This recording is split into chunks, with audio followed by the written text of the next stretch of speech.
Ukrainian in Japan returns home to help parents, country. Millions of Ukrainians have fled their country, but Sasha Kaverina did just the opposite. Tokyo, as millions of Ukrainians fled their country, a longtime Tokyo resident did the opposite.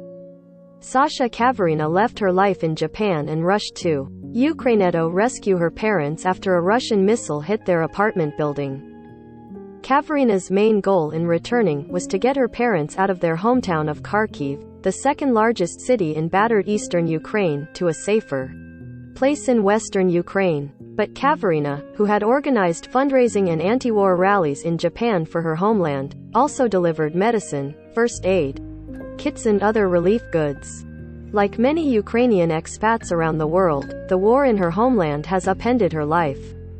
Despite reports of horrendous Russian attacks, she said she is not afraid for herself but for her parents and relatives.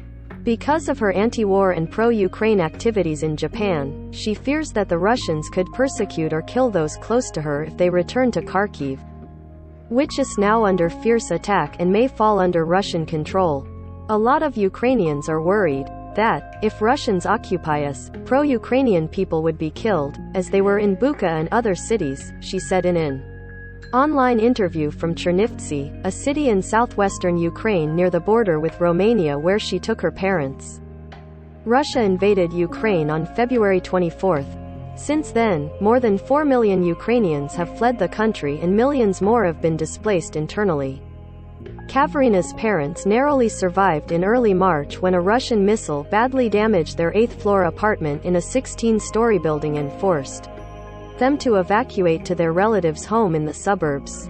After nearly 2 days on planes and buses, Kaverina made it to Chernivtsi, where she reunited with her parents, who had driven across the country from Kharkiv to meet her.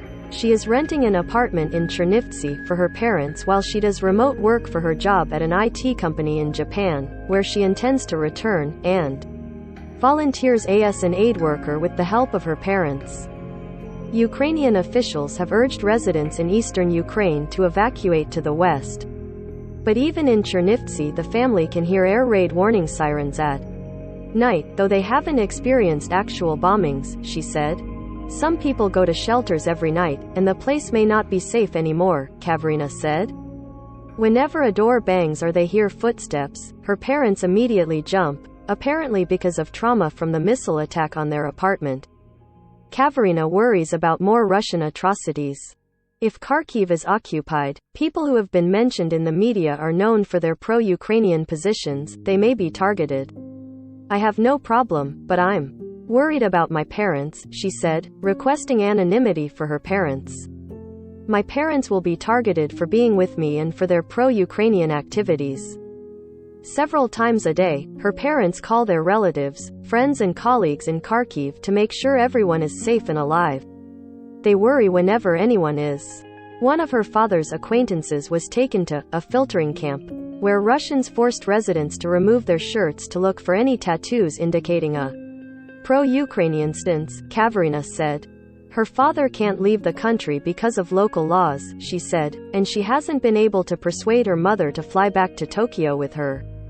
Her parents want to return as soon as possible to their hometown, where her father's 89-year-old mother has stayed behind because of old age. My parents ask me every day when they can go back to Kharkiv, and I say, no, you cannot, she said. They want to go back to get their photos, not TV, money or documents. It's so sad and maybe stupid, but for them it's their whole life. Kaverina said their apartment in Kharkiv is uninhabitable, but her parents, like many others, still hope to rebuild. To her, their determination seems linked to Ukraine's strong resistance to the Russians. Kaverina, who has been in Japan for 5 years, said she has seen a lack of tolerance for foreign residents and diversity in Japan. So she was surprised by Tokyo's quick pledge to accept displaced Ukrainians, even though Japan does not expect many will come. Rather than going to a faraway, unfamiliar Asian country, most Ukrainians are turning to Europe, hoping to return home at some point. About 400 war-displaced Ukrainians have arrived in Japan, where a number of municipalities and companies are offering to provide housing, language lessons and The biggest hurdle for many Ukrainians is to get plane tickets to Japan, she said, because they have lost their jobs, homes and money since the invasion. Japan was quick to join the United States and other leading economies in imposing sanctions against Russia and providing support for Ukraine.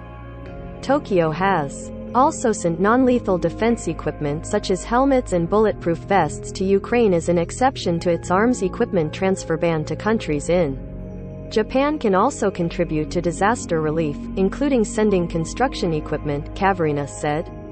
Because many people died under rubble while awaiting rescue, Kaverina said that she plans to reach out to Komatsu or other Japanese construction machine makers for help.